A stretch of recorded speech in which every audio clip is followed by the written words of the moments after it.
Welcome to Zone of Truth, presented by Dungeons for Dummies, our brand new after show, which we just made up. Welcome. Uh, I'm Dustin Guest. I play Lucan Blackthorn. I'll be the pseudo host for this. How about take it over to Chris? Oh, hi. I'm Chris. I play Zamir, Zamir Alianaplif, the paladin. Say that five Our times fast. what? Say that five times fast. Smear. I have no special role in this talk, so next, please take it from me. Okay. Hi, I'm Lily Doucette. I play Aurora Eldov, a half elf life cleric, level 4, and I am here. So, Yay! Yay! I am Caleb Davidson, and I play all of the NPCs, and I am also the dungeon master Yeah, of this crazy cohort. crazy is definitely the right word for describing us. Chaotic. I was gonna say cohort sounds Yeah. pretty Uh, accurate. But no, Lily did bring up a good point. We are level 4 starting out this adventure. I know that was one of the questions one of our viewers had. Level 4 players, and then Caleb, you talk a little bit about some like the rule system we're using and like your special leveling up, how you're kind of managing that. Yeah, so we are, as much as we can, we are utilizing the 2024 rule base to the best of our knowledge and to the best that we can, so that viewers can start to get accumulated with how the usage and play style of the 2024 edition is and how it's ran. There's some little quirks and fun little things here and there. I did add a couple little personal things inside of it, with some little homebrewed rules and stuff like that, which you guys will see throughout the campaign. Um, but other than that, the big reason was wanting to start at level 4 because in the 2024 rules, it's at level 3 where the players get their subclass. And so I really wanted to play each of the characters to kind of have at least some time under their belt of their subclass that they had chosen. So then they, not to necessarily say combat ready, but have done some things in their life to get to the point where they have made some really critical life decisions in their individual lives. Yeah, I really like that too because like I felt like it kind of helped us craft like our backstories a lot easier. So like Lucan's like started out as a rogue, just being a little thief, trying to a little trickery and all that, and then started looking into learning more magic and becoming a bard. Using that like really helped me kind of like get to where like crafting a story behind him. How about you guys? Were similar ways for you? Yeah. It made it a lot easier. Also, kind of like I don't know. I always feel like level 3 is just in general such a hard level to start with because there's like you're barely like you're kind of like in that spot where you're just like I'm weak, but like I just like one level closer to being able to actually do stuff, and then Yeah, that you're just spending like months just like please, like slimes could kill you at level 3 or whatever, but like or lower. I, Oh no. right. um and I love like level 4 for a life cleric is great because it's like yeah, I have my subclass and there's like I can like use healing more effectively. That's what I love about 2024 rules is the healing spells get like a much needed boost, so it's Yeah. not like okay, I can heal a paper cut. It's like I can actually keep my party alive. It's so good. I love it. One of the ideas with the leveling system that we're going with is a not an XP but a milestone. So there'll be some places throughout the journey where the players will gain those additional levels. Go ahead, Chris. Yeah, I mean, I probably can't. I run the risk of spoilers if I get too much into it. But no, I mean, I'll I. I'll bleep you out. Don't uh, worry. well, you see, um, but no, I I liked us, from from a mechanics perspective, liked us being able to start off with our subclass, because it does save us time. We are at the core of this, we are trying to tell a story, and if we start off by just slugging through everything before we even get our subclass and extra little features at level 4, level 5, etc., then it could make telling the story a bit more difficult. So I like that I am able to kind of, with Samir's subclass Oath of the Ancients, it's able to kind of like what's the word I'm looking for, complement his backstory, his background, while also giving us some fun stuff to work with. So yeah, that's all I gotta say about that. Everyone And it's else has always kind of kind of covered everything else. Mm. hard Getting to starting at peak. level Yeah. one. So many campaigns do you start level one. It's like Lily was saying, one slime attack or Sure. one commoner punching you in the face can end your career. Oh, yeah. And that so it really gives. I felt like that would really give the place where each of their characters could um, have spent a little bit of time working on this new craft that they just discovered, or for instance, with the paladin, having just taken that oath and of devotion to a certain extent, to where they were able to spend a little bit of time with that before jumping into this adventure. Yeah. Yeah. And I also like, I mean, because at level 4, you also get your first feats if that's what you go Yep. for. Yep. Mm. And something that Caleb did that I personally appreciate, especially with kind of like where it feels like his story is going to go difficulty wise. It's like when we level up, whenever we reach like those keystone levels like 4, 8, um 12, etc., etc., etc., usually you get just either a feat or a Ability score Ability improvement. score. ability score increase. But Caleb was like, you know what, everybody, you can get a feat and you can get like what, a +1 in an ability, so Yeah. it's kind of like the best of both worlds. Um, so like, at level 4, that's like gives a lot of people like a lot of room to kind of like help build their character up a little bit. Like, to go a little meta, like I had Aurora take the skilled feat. Hmm. Because I just from her own backstory, it was like she's not combat focused. She's trying to instead like hone herself. And so that's why I went with that. But then I was able also to like boost up one of her skills, one of her abilities. So yeah, that's something I really, really liked about that. But That was like one of like my little like things I was a little sad initially because since I did multi-class, I didn't have that feat that a lot of you guys had going into it. So I see like some of you guys using some of that cool stuff. I know like Xavier. I don't know if he used it in this episode or not. But he has like the telekinesis ability. So having like oh using yeah, Mage Hand and being invisible, I'm like Yeah. that's so fun. I don't have anything cool like that yet. I gotta wait another level. Um, but no, I do like On the having like way. this On the way. subclass on space. Yeah, so definitely having a lot of fun with those and got some fun ideas to Yeah. with the characters as we're leveling. So it's a pretty cool thing. I did like that idea. Yeah. Um, so those were some of the questions that I think we had online. That covers most of them. I think the rest of it kind of just chat about what happened. So I think my biggest thing is Caleb. What the hell, man? Throw a Draco Lich and a Lich at us at level 4?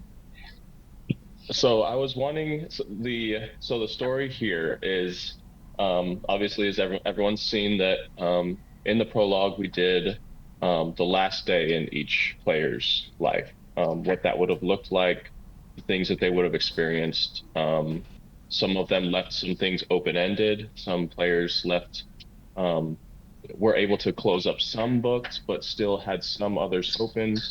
But the main idea was to I wanted to come up with a unique idea that I haven't seen around too terribly much, and that was taking each of the characters from their own home worlds.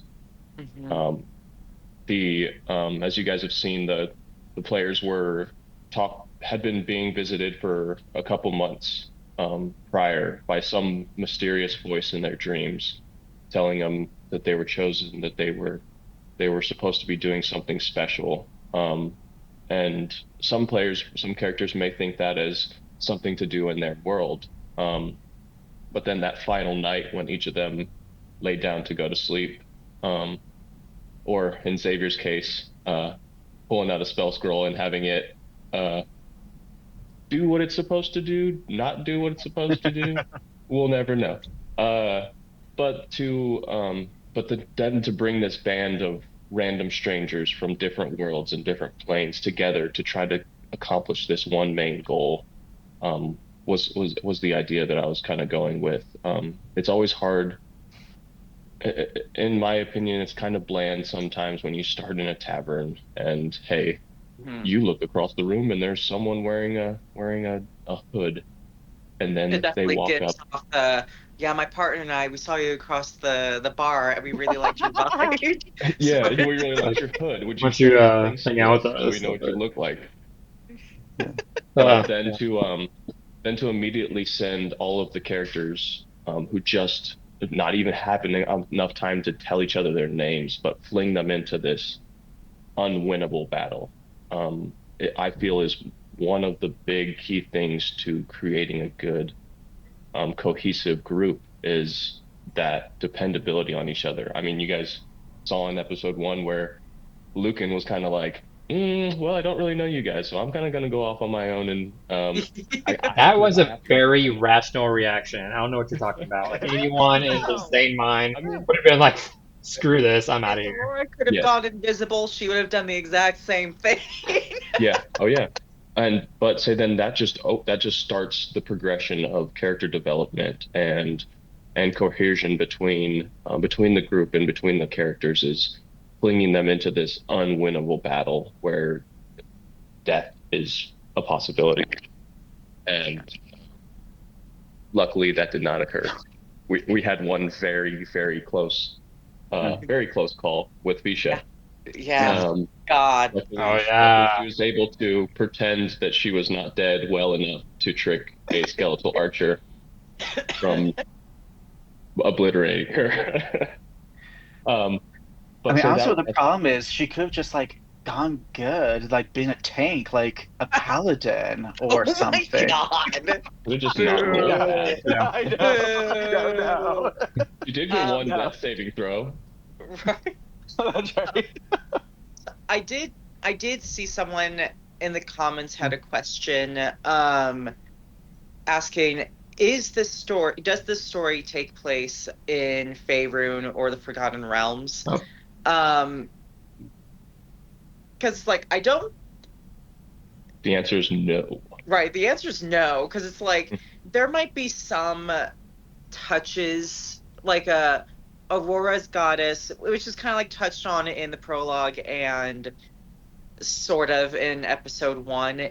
Her goddess is Suni, and she is like the canonically like Forgotten Realms, Faerunian goddess of love, beauty, all that fun stuff. Yeah, But it's like, yeah, the story doesn't take place in Faerun or the Forgotten Realms. It takes place in Asteris. in Asteris. Um, Yep. The so region of Asteris. that is Um, a love child of Caleb's own devious, creative. horrible, evil little mind. Fair. That's fair. I also will not ever forgive you for the the dead dead kid. The daughter. I Oh mean, my Hey, God. I Lily, really it's hope okay. we get approval from Hero Forge to like use some of the images because I crafted a really No. great one of the father and their child. Lily, That's it's all I'll say. okay. Fingers crossed. He'll just Lily, it's okay. He'll just make more moments like this. uh, In a moment like this. You can just make more of them, Lily. You just make more kids. yeah, It's you can make fine. more of them. You just Come make on, man. more, yeah. Make Don't you more. know how they're So, oh um, man, yeah, it was fun watching. So I did a lot of the video editing, and watching the prologues was really fun because we recorded those individually. So as the editor, I got to see all that stuff ahead of time before the rest of the cast did. So it was and fun over and learning over and some over. things. Like, yeah, like learning that the journal. Sorry, this is Krebs. He just hopped in my lap. Oh. Um, and there he goes. Um, learning that I had actually found like a journal that belonged to Xavier's father, and that was in my possession the whole time. Like, oh man, I have this, but I can't tell him I know who it is and belongs. It's like that's metagaming. I gotta wait till it comes up organically. So, um, but no, it was really fun seeing everyone's different stories and backgrounds, and I was like, I can't wait for this to kind of come out within between the characters in the episodes. And I do apologize for talking so much in my prologue. It just Caleb and I just kept going and weren't paying attention. It's Yeah. funny because I feel like I had the opposite problem. I was just like, dude, there was just a fucking dead kid. How am I supposed to talk? I just want to go home and shower and cry. I Feel dirty. Where's my tea? It just like I felt so There, bad. I just there was a, couldn't. a fun little Easter egg. Not sure if people noticed, but Hank Stensby is multi-dimensional. He popped up and was the owner of the tavern in both Delk and Samir's worlds. Yeah. And I didn't notice that the first time around, but as I was editing, I'm like, Caleb, did you purposely mean to like repeat the same person's name, or is this like a mistake we made? Like, what's happening? He's like, oh, he's multi-dimensional. Yeah, just use that. So I was trying to use like, That yeah, innkeeper has seen some shit. I'll yeah. bet. Like that man's been on some adventures. Yep. His mustache tells tales. But yeah, because we were, like I said, we're trying to use Hero Forge to get like some like character images like for NPCs, and so I got to Hank Stensby. I'm like, hey, is these two the same person? Like, what's happening here? It's like not gonna spoil too much, but he's multiplayer, so beware of any mustachioed there. The lich. Dun, dun, Surprise. dun. He is now. Yes. Episode to sell. Oh, The Lich was the friends we made all along the way. Which was the enemies you made along the way. oh no, Lucan screwed. So many of them. For Delk, it's the orc. Um, It's the orc that he beat at the Oh, drinking competition. God, that was Oh, good. That was Oh. so fun. I think Delk's prologue was probably the most like it was the most lighthearted one to watch. It was just like so fun to just see this farmer just kind of go like, hell yeah, let's just and then of course there's double fisting. We'll never live. Caleb's moment of doing that just we have a lot of fun at his expense. if one of you's watching this, please make a GIF of that. Do a remix of it, like just keep it going as The more long the as merrier. possible. So Uh, make it viral. Say and do when you're recorded. Obviously. I will Someone has to say do Delk also because he did it also. Yeah, So yeah. he single-handed it. I will say I cried with Zamir's prologue with the I'll take you home suit. I was sick. That was sick. I was like, okay. That man's got a can't tell dead you. husband and he is I can't tell you how many times I almost broke into tears playing through some of the situation with the little girl in Aurora's world. I was getting teary-eyed, trying to keep myself composed, looking over the table at Lily, almost breaking down as well. I feel like that's probably the closest in character that I've gotten to was sitting there trying to choke down tears while still trying to push the story and the emotion of the father at the present moment. And well, I guess we can make some more. But yeah, Aurora's world is not fun. Aurora's world kind of sucks. And you'll get to learn all about it as you stay on this magical adventure. Something I will say though, watching Lily's facial expressions through these videos, you could have a whole meme gallery for an album from Yes. all of these. It is so If you're entertaining. watching this, get to Yeah, it. start making a collection of it. So we're gonna have little gifs of Caleb double fisting drinks, and we'll have like all the memes of Lily's facial expressions. It'll be like the little different different moods and facial expressions like for your different emotions. We can do a whole shirt with just Lily's expressions. Whole spectrum. Yeah. Full spectrum. Oh my god.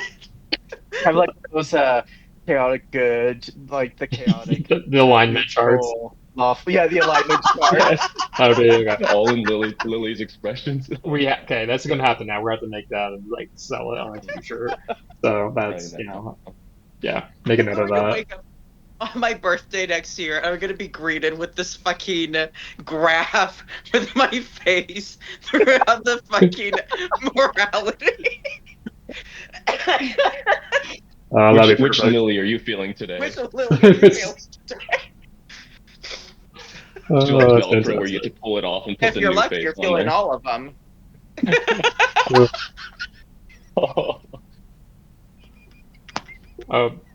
I think the one I felt the most sad for was Zamir. Not Zamir, sorry, Xavier. You guys, your names are too similar. It throws brain twisting. I messed it up. Yes, X and Yeah. Z. Yeah, It was, they're close Listen, enough opposite. We're both elves. We both have zuz. You know, I get it. But Xavier, I felt bad for him only because he had to answer riddles while it was Oh being my recorded. god. I was like, man, I'm so glad I didn't get this. Yeah. Holy and after I was telling Dylan the other day, when I saw that, I was like, I could not even imagine just finding out your dad is probably dead. And some fucking losers like, hey, you want to do some riddles? I think I would have fireballed the tower so fast. I was like, so Sebastian's that one friend that just doesn't know boundaries and just obviously doesn't realize emotions. And he's like, well, I understand that your father died, but like, hey, I got this book of like riddles. You want to try to play a game or something? Like he's like autistic like us, so it's fine. Yeah. I think like Xavier the character probably really loved it and enjoyed it. But I think Dylan the player was probably like, this is torture, man. What are you doing to oh my me? god, he looked Like this is gonna go on the internet. Speak of the devil! Oh my goodness, there he is.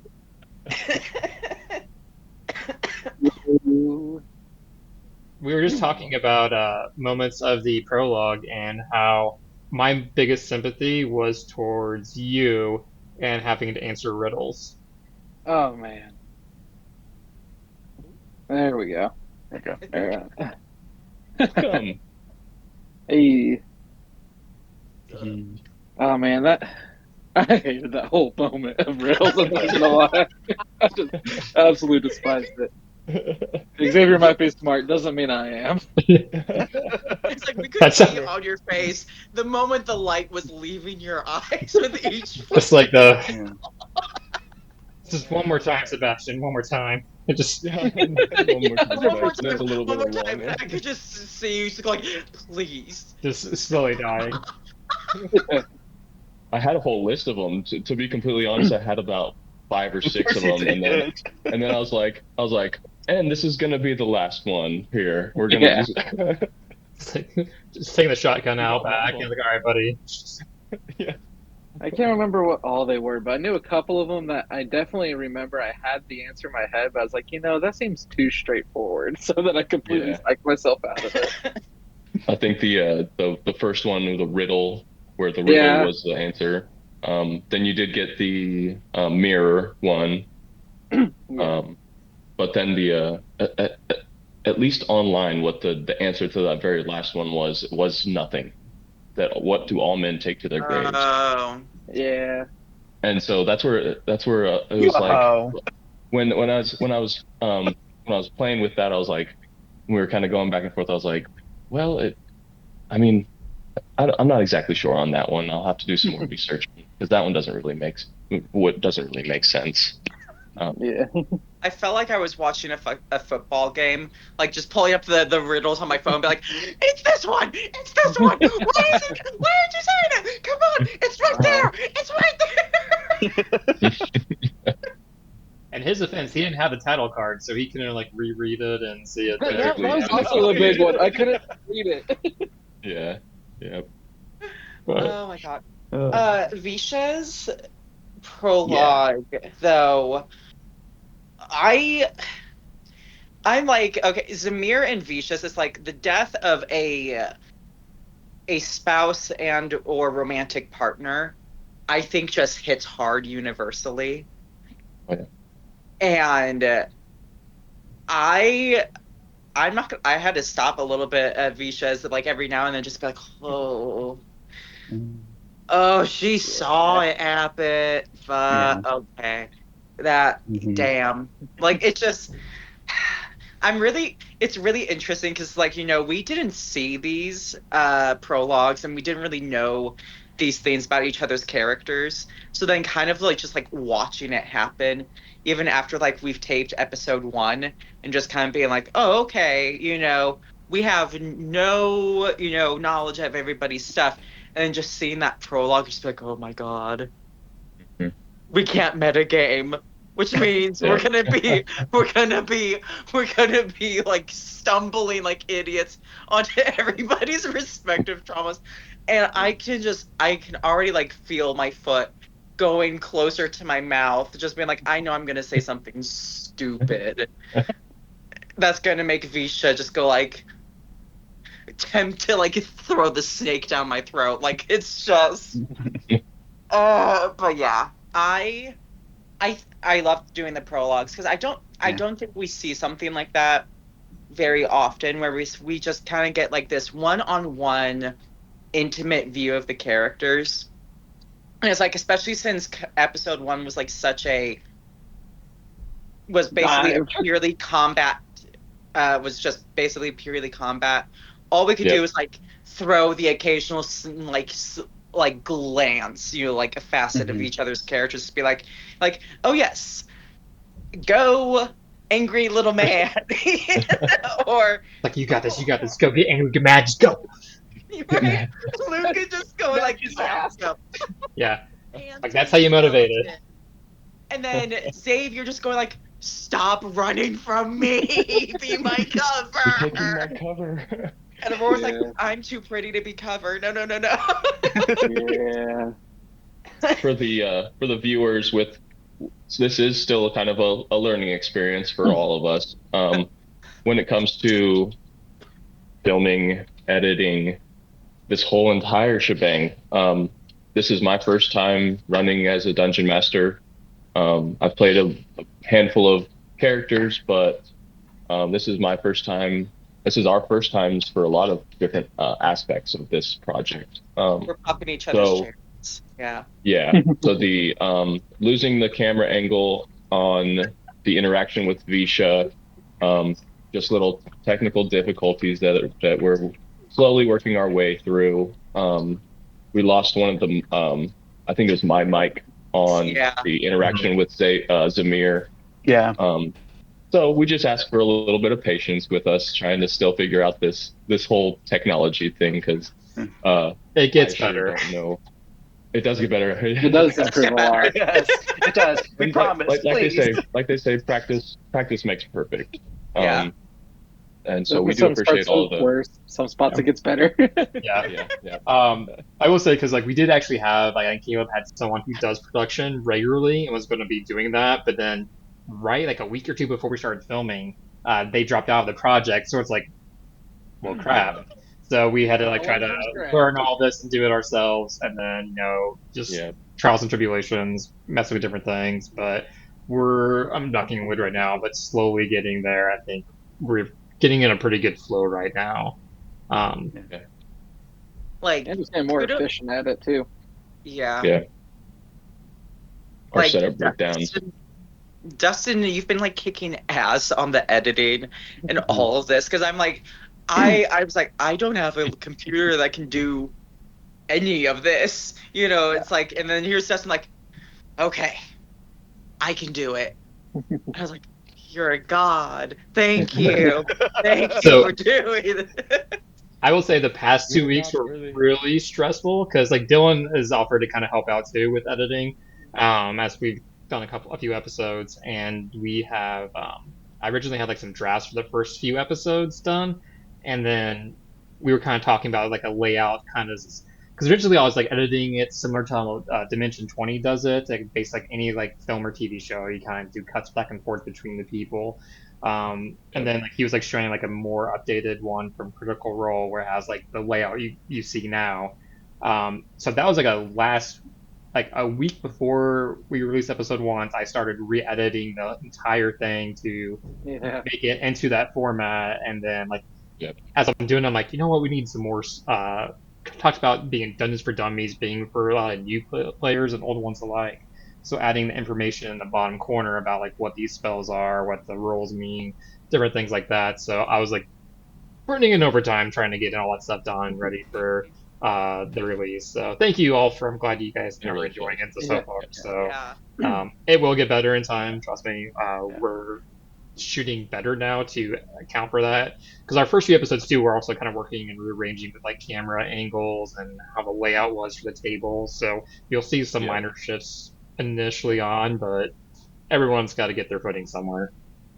Yep. Yeah. Yep. And it's like, this is Dungeons for Dummies, not Dungeons for super duper polished and refined professionals. Like, Yeah. if you guys wanted to see that, we'd be named that, but we're Yes. not. We're just we're a bunch of idiots who are like coming together, telling a story, and just be like, all right, we didn't piss off the DM this time. We're still alive. We're good, and we still have a story to tell. Yeah. So speaking of that, Caleb, was there anything we did in the prologue or episode one that really threw you for a loop? Um. Thinking back on it. Um.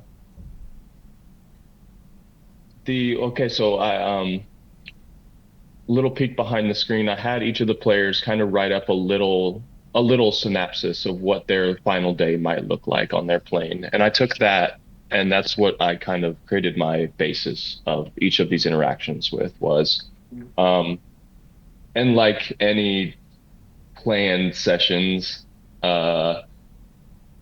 there's a good majority that I would say that what went to script.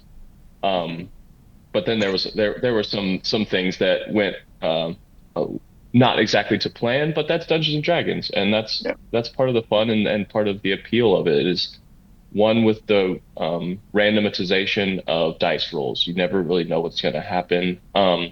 Yes, they can set metrics to averages and things like that, but you never really know what's going to happen when it comes to a dice roll.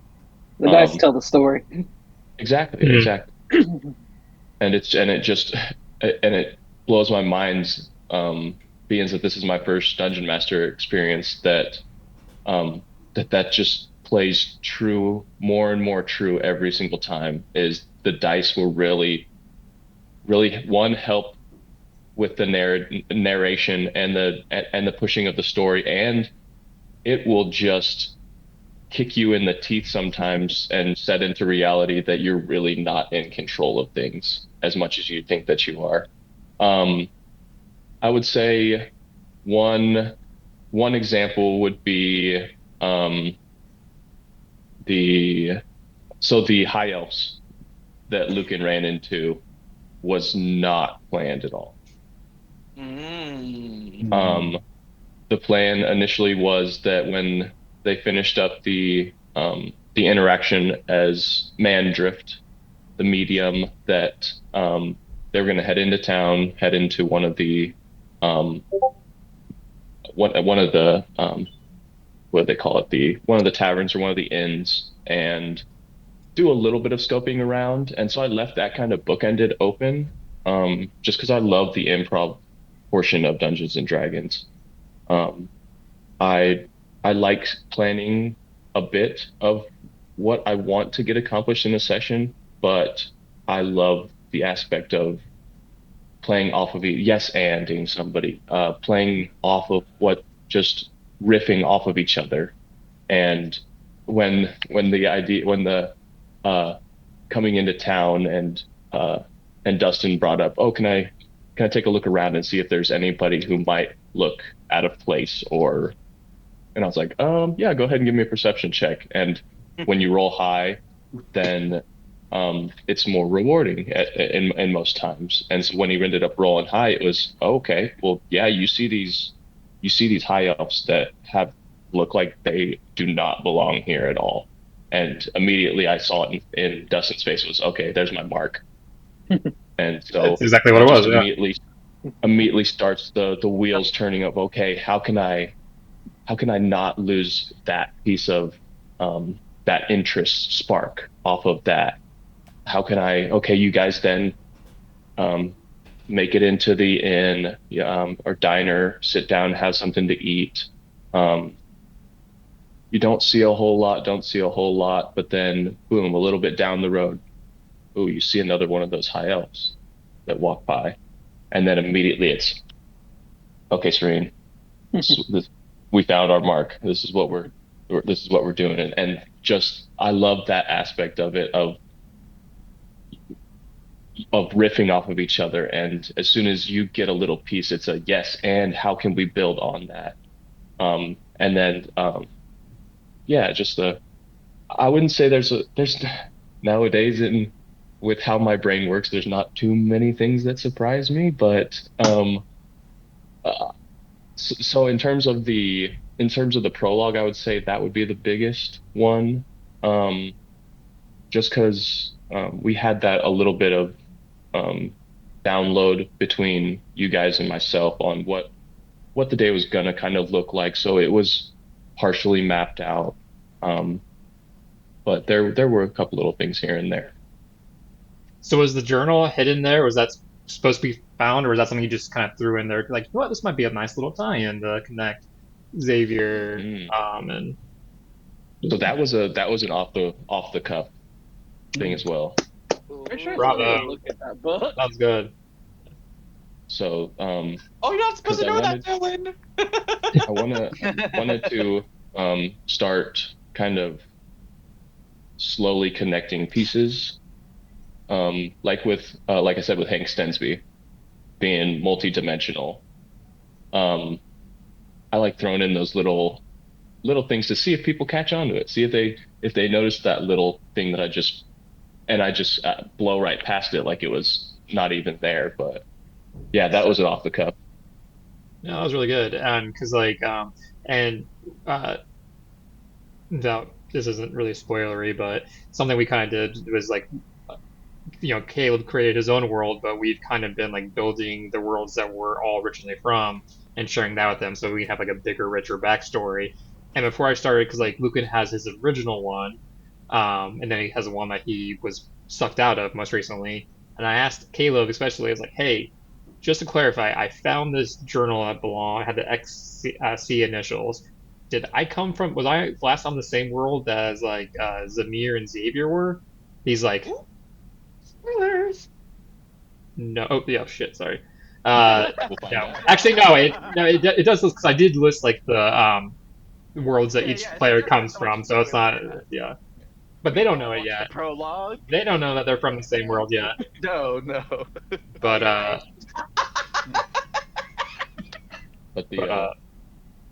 yeah, just slowly trying to connect those little pieces.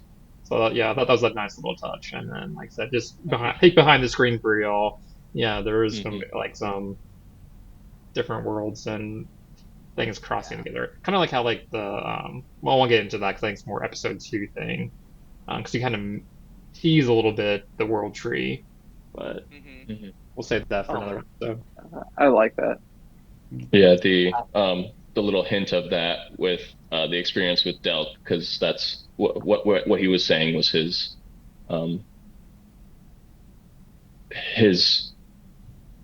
what's the word I'm looking for? Tree. His roots.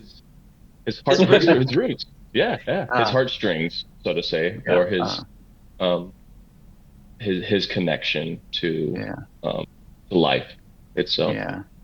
So here's my headcanon. Like this probably isn't what it is. I'm assuming the heartbeat's more like the world tree and connecting, the universe and everyone together. I like to think it's actually like the witch's phylactery that we're just sensing throughout the like he's got like multiple wands throughout the multiverse there, and like it's all connected through the world tree, and we're just feeling that Wears a pulse. pencil. Yeah, no, he's He's like, You shut up, know, change if my that plan. violating the first rule is don't give the DM ideas, but Put that evil out there. Don't you do that. What is that? But Mwah. no, that would be so wicked because it's just like, how do you how do you cut down a tree? I have to say I'm really excited as the episodes come out. Like episode 2 is where you kind of get to like see how the characters are a little bit like, you know, they have different ways of life and customs. Like this is like where their first actual like interactions with each other. deeper interactions for sure. So just And being dived into hell. right, instead of just like diving straight into fucking dead body hell, you know. can you slap me, please? Can you slap was please? good. Oh yeah, I love that. So something think- that. Go ahead. but sorry, like I know I'm kind of jumping a little bit, but like the thing that like was so crazy to me was seeing Xavier, the squishy wizard, of whom, you know, looking at him the wrong way will bloody him. Goes up to the goddamn Draco Lich and tries using suggestion on it. You should get out And of here. forces the Caleb to make it use a legendary resistance. Man, if that worked, It was nice. that It was was so beautiful. Really good idea. I was like, okay, if this works, 1, that'll be insane. Number 2, oh my god, protect the little wizard. One of my favorite and he's one of spells suggestion. Yeah. He's one Such of a the good only ones spell. that survived the encounter. Yeah. His first day out of the tower. Literally. He just he gets- goes balls deep into this escape and it's like, hey, dragon, With the go best away. strangers, yeah. You don't It's like I read all these books and fairy tales that the wizard defeats the dragon. I'm gonna stop you. You just have to these are tell not him the to leave. adventurers you're looking for at moment. I gotta bring out like thou shalt not pass. Gives you a nice staff. And then you issue like Luke in a test. Like, no. Oh. You shall not pass. Woo! You go. Don't make me waste a Legendary. diamond bringing you back. You shall not pass. Legendary resistance. Dang it. You shall may pass. pass. You may pass this time. I'll say I did really love the invisibility usage. I never thought about using it Yeah. while actually using help the help action with it, because I always think invisible you can't do anything with it once you're invisible. Right. I had to read that like multiple times. I'm like, all right. I think I found this loophole. Let me just verify and make sure right here. But yeah, as long as I'm not attacking or casting a spell, you're Yeah. Yeah, it seems do everything else. So I was like, all right, sweet. So I was like, well, I'm not doing great damage, and I can't really do a lot of that right now. And I was like, well, maybe I can just help Delk just distract them and give him a chance to hit some things. Yeah. Yeah. I also Looking never would as have. John Cena. Yeah. I never would have expected the bard of all people to like, you know, go invisible and go straight up to the honest to God lich and be like, I'm gonna steal your stick. Next time I That found was that's a shock. not the lich, that's one of his servants. I never would have thought Yeah. of that. Like, and It I was- think that I was didn't probably one of plan my that. favorite things about this experience, because like most of us, we haven't really like met each other outside of this project. So it's like obviously I've played like in sessions with Chris. So I'm familiar with like his playstyle and all that, but like I didn't see Dustin's or Dylan's or Nick's or Brianna's. You know, it's just like so cool to see everybody like how Yeah. they work in those situations like that. And Dustin doing something so out of the box, and Dylan doing something so ballsy that I never imagined a wizard doing, to a goddamn Draco Lich while we're level 4. Go big or I go love home, it. It's right? Yeah. expression. And that was like Lucan's thought right there, is because he'd already burned like his second level spells. He did the heat metal that didn't really have the impact he Yeah. wanted to, and he had done I mean, he did invisibility. drop the So weapon. yeah, but he still that's a pretty good It punch. also hurt. But like I was like, all right, well, some of the ways like Caleb was describing things, that like it seems like the staff was able to get control over the Draco Lich. I was like, all right, maybe if I just knock this out of his hands and get away from him, we're not gonna get TPK'd here like within the next round or two. So I was like, maybe I can just try to go up there and steal it real quick and run away. Obviously did Yeah, not work, that but that I at had that moment with adrenaline, you're just like, I gotta do something. I'm too pretty to die. playing book and all. Yeah, there's Yeah, so I many moments I was just figured there's a quickly Tom think, like, Bombadil. what do I have in my arsenal to help? And it's not much. Yeah. I like I love the utilization of the catapult spell is always a great one. That's one And of my and favorite the spells. I thought it would be funny to throw in why not throw an investigation check to see if you can find a stone? Because yes, you're in a hellscape, but maybe there's not one near you at that very time. But chances are, I think that set the DC at like 5, so I don't think it would have been not I don't possible. know. Once can happen. That's very true. That's very true. You roll one and it's Throw a headshot literally at it. a number 2. Yep. Oh, and which brings up a good point. The usage of the critical fail. Yeah.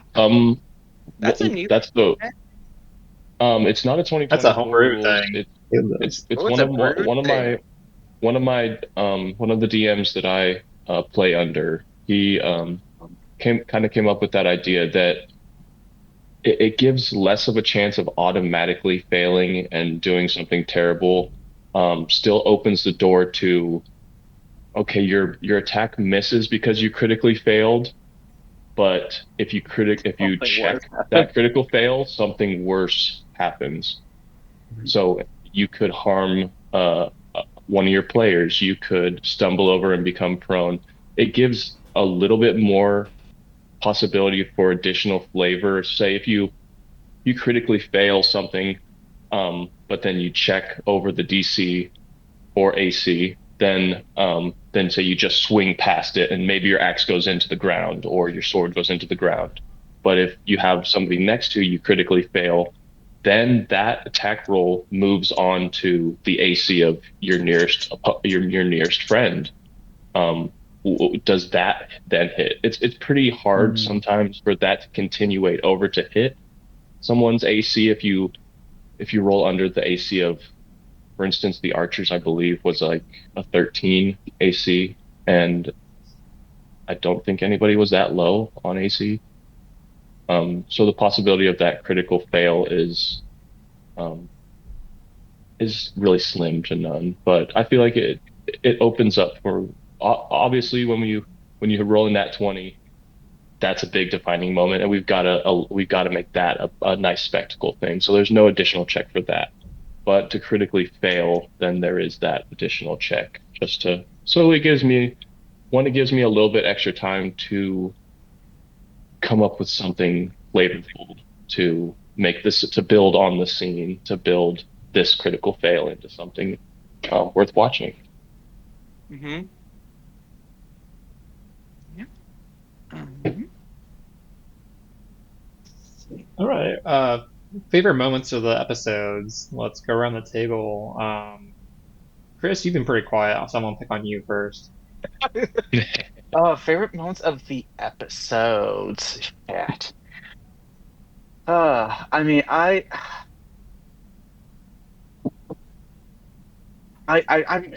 really liked, the drinking contest for Dalk, for the prologue. That one was my favorite, just because it's fun. Like compare like my backstory and all that. I needed a little bit of like something lighthearted to get into. I think his was a perfect start to the prologue. I think it set a really nice tone, at least for until we went down. Until we went to like Dead Child. Yeah, it's a roller coaster, start to finish. Just- And then, God, for for episode one, I I love when Xavier's no for episode one, my favorite moment was when Xavier was trying to cast catapult, and he was trying to throw this stone at an enemy that was like near Zamir, and it's like, is that gonna hit me? Do I have to jump? No, you're good. It's like, but no, I love. All right, I love the dynamic between our party members, and I can't wait for everyone to see that dynamic grow as we go on and tell the story. So yeah, I think those are my favorites, and we got more to show y'all. All right, shoot over to Dylan. What do you think? For the prologue, my favorite hands down is probably just the use of invisibility. I haven't thought of using the help action while invisible before. I really love that. That threw me off guard. I was like, that's actually possible. That changes so many things for me in the future that I now got to take into consideration. And then definitely in the prologue, I like Delk's drinking situation a lot. But I think just seeing Lucan targeting them, just normal runner bys to get what he can get, is just amazing. Yeah, And I'm like, that was a lot of fun. how is he going to corrupt the oblivious Xavier into some shenanigans? So much. God, God. So. All right, let's go to Lily. What do you got for us? So my favorite part of the prologue was also probably the most heartrending one, aside from like the dead child in Aurora's, was Zamir, having that farewell of sorts to his husband. That was just like, a really like impactful thing to see. I really liked that insight into Zamir's character. I loved all of the prologue stuff, but like that one just really stood out to me. And then for episode one, I've got to say, seeing Lucan pants a skeleton was so good. That was just like the pièce de resistance, and I'm just like already in my mind, I'm like, that's gonna be Aurora's best friend. I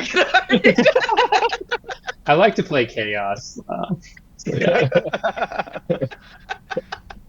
The agent. So do I. Yeah, I definitely Agent of Chaos. Yeah. Chaos is just so good, especially when the whole party is kind of like chaos. I don't think we have a single like lawful good. I don't know. character. Zamir does pretty good with that, in my opinion. Zamir kind Pretty of hugs that line. But occasionally, As of right now, he definitely does. I think as we get As into of- more right, episodes, as you of may now. notice a little slip every now and then. Yeah, there's a long like for future episodes. Yeah, he definitely kind of lets his hair down.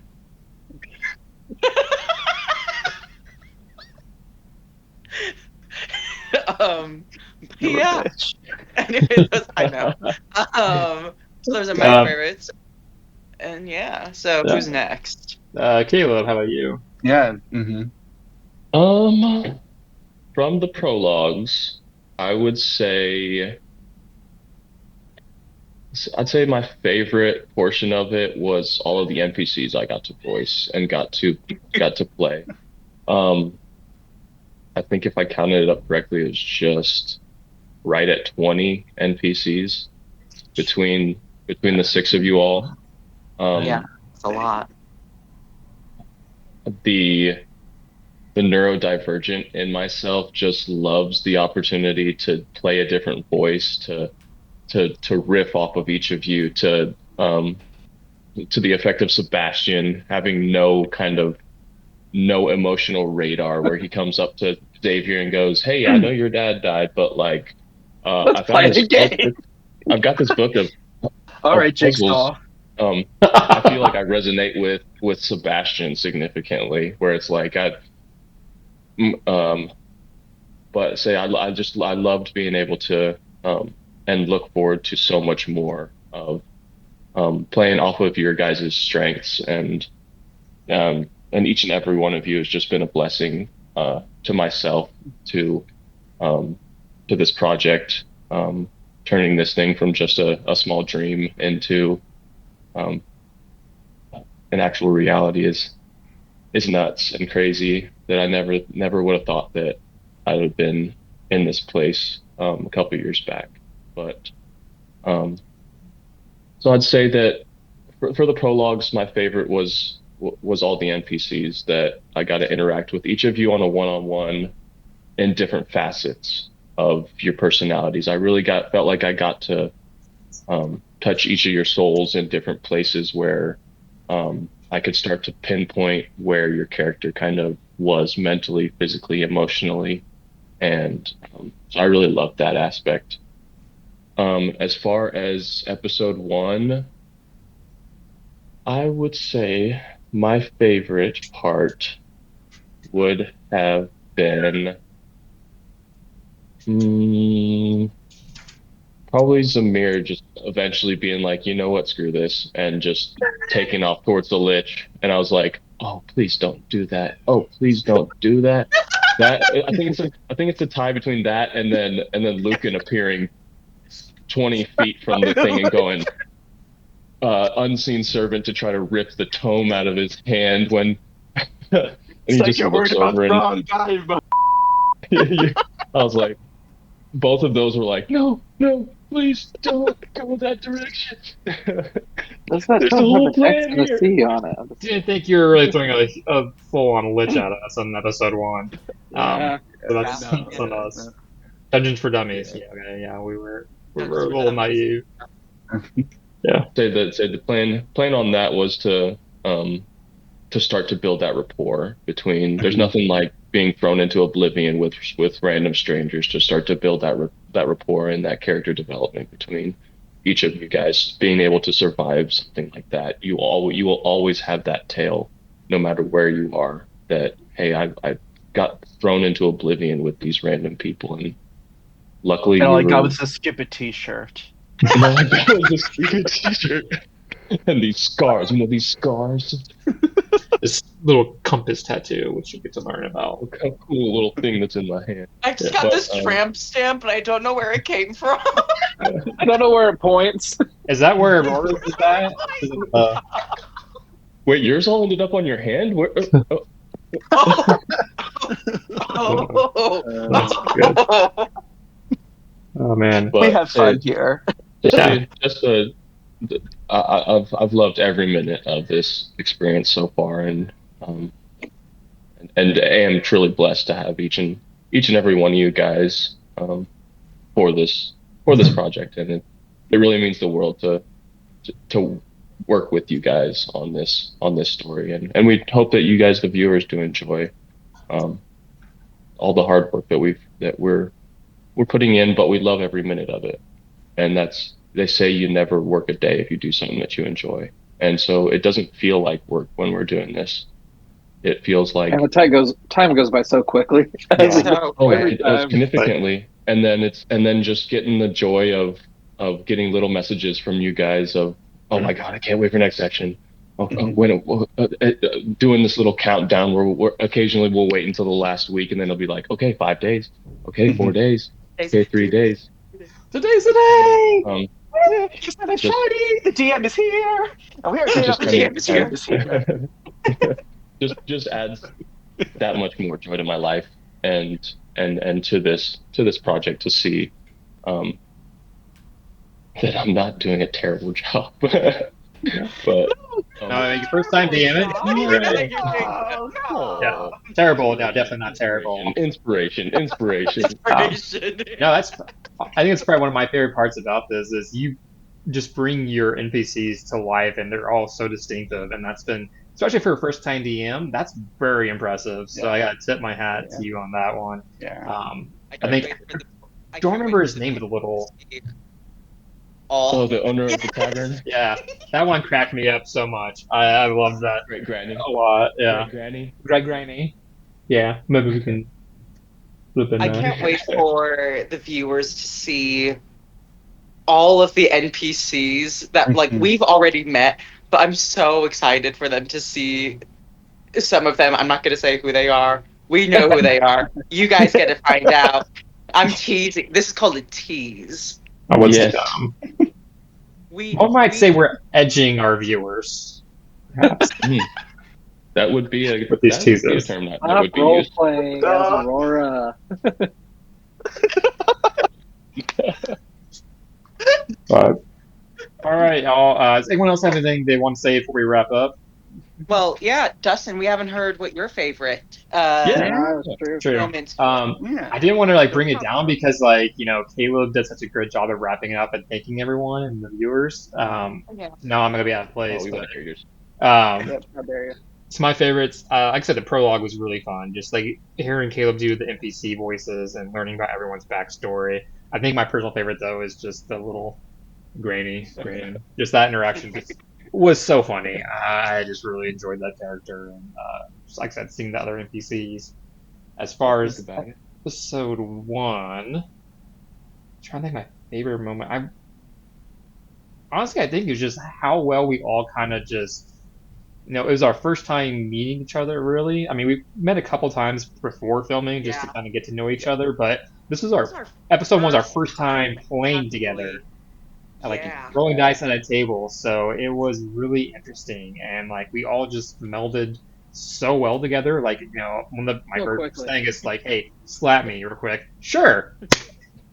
And it just like it just we just kind of build off each other on that, and just got a really good dynamic going right from the get go. So I think that was my favorite moment right there, is like just getting slapped in the face right then and there, and just like everyone just yes anding with one another from that point on, which is really fun. And then you'll see a lot of it more as we do more episodes and continue building off each other and everyone's play styles, and start you'll see a lot of that crossover too. So it's super fun. I'm really excited for what we're doing and where it's all going. So I can't wait for more episodes to come out. If I could edit faster and release one a day, I would. If you guys keep watching and sharing this, and we can quit our regular boring jobs and like make this a full-time thing, awesome. Yeah. I would 100% do that. I mean, Really? not me. I very much want my pension. But Wait. yeah, no, the Wait, rest of wait. you, absolutely. Yeah. You do you. Yeah, no, I got pretty good benefits too. But if I go part-time, that's fine. Yeah. Let's see. And then like before we go, I do want to like thank, in case they're watching. I know like Mason's in the other room. So the person who painted the DM screen and the minis from episode 1 was Mason Anglican. That is my partner. And then of course the character art was illustrated and created by Lillustrations. Thank you so much for taking on that commission. Basically we just like threw prompt, like we threw like, it's like, okay, here's what they look like, go ape shit with it, and she did, and she cooked. But I just, I want to thank, the people like in Caleb, of course. Like Caleb does so much work, behind the screen. Like he listens to, everybody's like character ideas, or even like after the session, he listens to feedback, and all that stuff. And I think that really shows like, as a first time DM, and like, yeah, we're telling this story and we're putting it out like, on YouTube to make like a story for you guys to see. But at the end of the day, this is just a bunch of dorks hanging out and playing D&D, and even with the storytelling, the quote professional storytelling aspect involved, just being able to be like, Caleb, oh my god, I just thought of this, or Caleb, that hook with that cliffhanger was sick. How are we gonna move on past this? You You'll know, never know. you'll never know. Yeah, I mean, sending the death threats to him afterwards too is also pretty fun in my Death aspect. It's like, Yeah. you son of a bitch. I'm But then yeah. also, God, it's just so great. Like the other play, like I love talking to the other players as well. I'm really excited for you guys as the viewers to really see how the characters communicate and develop and build relationships with each other. Um, like I feel like it's really organic, just kind of like, you know, because it kind of matches in real life as well. It's like they don't know each other, and then they're just like we don't know each other at that point as we're releasing these episodes that are early stages, and then just building up. So basically, thank everybody, thank you, and also thank you viewers. I'm gonna get off Oh my yeah. soapbox now. No, no, yeah, I agree. Thank you all for all I'm that. sad. Everybody. I know here in the future we're hoping to have like a little website and where you get more information about us, and then later down the road to have like a little shop if it becomes popular enough. Item one we'll be selling is obviously the facial expressions alignment chart of Lily. Yes. The which Lily are you I need to today? get that on a shirt. Yeah, Yeah. Which Lily are so you feeling it'd today? be perfect. But yeah, so we hope to have more stuff for you.